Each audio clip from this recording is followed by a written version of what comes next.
Well, welcome back. Crews are changing history at Macon's Carolyn Crayton Park right now with the reconstruction of the park's entrance buildings. 41 NBC's Peyton Lewis takes us through the history of the buildings and what the county plans to do next.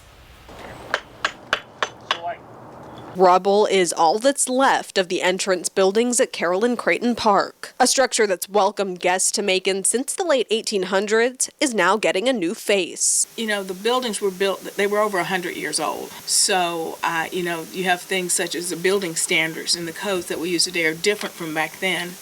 And watching them take the bricks down and so forth.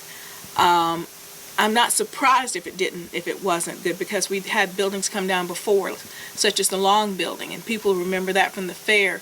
The bricks were turning to powder. They were so old. When Macon hosted the Georgia State Fair back in the 1870s, the park gates were built to serve as a grand entrance. The head of genealogy at Washington Memorial Library, Muriel Jackson, says the gates have always served as a sign of the times for Macon Bibb. It'll never go back to what it was originally.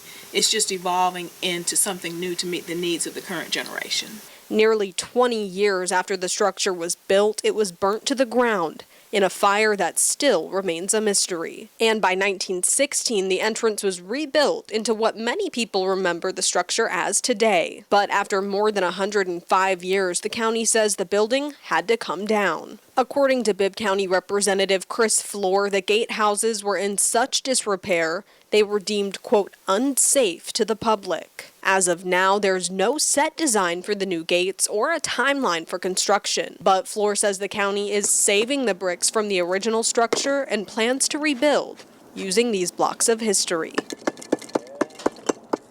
In Macon, Peyton Lewis, 41 NBC News.